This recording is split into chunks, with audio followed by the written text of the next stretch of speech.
ಯಡಿಯೂರಪ್ಪ ಮತ್ತು ಇತರ ನಾಯಕರು ನಮ್ಮ ಸರ್ಕಾರದ ಬಗ್ಗೆ ಅಪಪ್ರಚಾರವನ್ನ ಮಾಡುತ್ತಿದ್ದಾರೆ. ಆಡಳಿತ ನಡೆಸಲಿಕ್ಕೆ ಬಿಡದೆ ದೌರ್ಜನ್ಯವನ್ನ ನಡೆಸ್ತಾ ಇದ್ದಾರೆ. ಇದು ಹೀಗೆ ಮುಂದುವರೆದರೆ ರಾಜ್ಯದ ಜನತೆ ಬಿಜೆಪಿ ವಿರುದ್ಧ ದಂಗೆ ಏಳುತ್ತಾರೆ ಎಂದು ಮುಖ್ಯಮಂತ್ರಿ ಕುಮಾರಸ್ವಾಮಿ ಹೇಳಿದರು. ಅದರಲ್ಲಿ ಏನು ತಪ್ಪಿದೆ? ಆದರೆ ಬಿಜೆಪಿ ನಾಯಕರು ಅದೇ ದೊಡ್ಡ ತಪ್ಪು ಎಂದು ಅಪಪ್ರಚಾರವನ್ನ ಮಾಡುತ್ತಿದ್ದಾರೆ.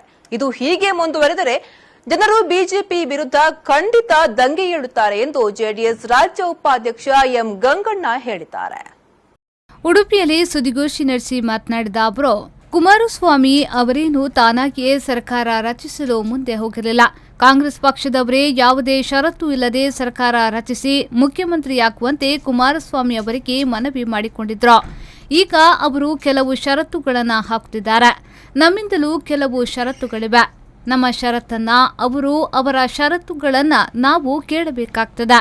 ಸಮ್ಮಿಶ್ರ ಸರ್ಕಾರದಲ್ಲಿ ಷರತ್ತುಗಳು ಇರ್ತವೆ, ಸಹಿಸಿಕೊಳ್ಳುವುದು ಅನಿವಾರ್ಯ ಎಂದವರು ಸಮಜಾಯಿಷಿ ನೀಡಿದ್ರು. ಕಾಂಗ್ರೆಸ್ ಪಕ್ಷದಲ್ಲಿರುವ 10-12 ಮಂದಿ ಮಂತ್ರಿಗಳು ಹಿಂದೆ ಜೆಡಿಎಸ್ನಲ್ಲಿ ಇದ್ದವರು. ಇಲ್ಲಿ ಅಪ್ಪಾಜಿ ಕೈ ಕೆಳಗೆ ಬೆಳೆದು ಎಲ್ಲಾ ರೀತಿಯ ಸ್ಥಾನಮಾನ ಅನುಭವಿಸಿದವರು.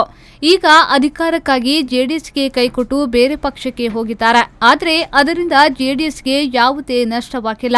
ಜನರ ಬೆಂಬಲ ಈಗಲೂ ಜೆಡಿಎಸ್ ಪಕ್ಷಕ್ಕಿದೆ ಎಂದು ಉಪಾಧ್ಯಕ್ಷ ಎಂ ಗಂಗಣ್ಣ ಹೇಳಿದ್ರು. ಉಡುಪಿಯ ಬೇರೆ ಯಾವುದೇ ಇಲಾಖೆಗಳ ಬಗ್ಗೆ ದೂರಿಲ್ಲ. ಆದರೆ ನಗರಾಭಿವೃದ್ಧಿ ಪ್ರಾಧಿಕಾರದ ಬಗ್ಗೆ ದೂರುಗಳಿವೆ. ಇಲ್ಲಿ ಅನೇಕ ವರ್ಷಗಳಿಂದ ಜಂಡಾ ಹೂಡಿರುವ ಕೆಲವು ಅಧಿಕಾರಿಗಳು ಜನರಿಗೆ ಕಿರುಕುಳ ನೀಡುತ್ತಿದ್ದಾರೆ ಎಂದು ತಿಳಿದು ಬಂದಿದೆ. ಈ ಬಗ್ಗೆ ತಾನು ಮಂತ್ರಿಗಳೊಂದಿಗೆ ಮಾತನಾಡಿ ಸೂಕ್ತ ಕ್ರಮ ಕೈಗೊಳ್ಳುವುದಕ್ಕೆ ಸಲಹೆ ಮಾಡುತ್ತೇನೆ ಎಂದು ಅವರು ಎಚ್ಚರಿಕೆ ನೀಡಿದ್ರು.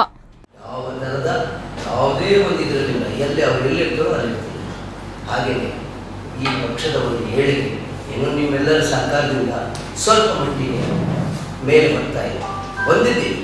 ನಿಮ್ಗೆ ಗೊತ್ತಿದೆ, 37 ಜನ ಇಟ್ಕೊಂಡು ಇವತ್ತು ನಾವು ಮುಖ್ಯಮಂತ್ರಿಗಳು ಕುಮಾರಸ್ವಾಮಿ ಅವರು ಭಾಳ ಪ್ರಾಮಾಣಿಕರಾದಂಥ ಕುಮಾರಸ್ವಾಮಿ ಅವರು ಮುಖ್ಯಮಂತ್ರಿ ಆಗಿದ್ದಾರೆ. ನಾವೇನು ಯಾರು ಕೇಳಕ್ಕೆ ಹೋಗಿಲ್ಲ.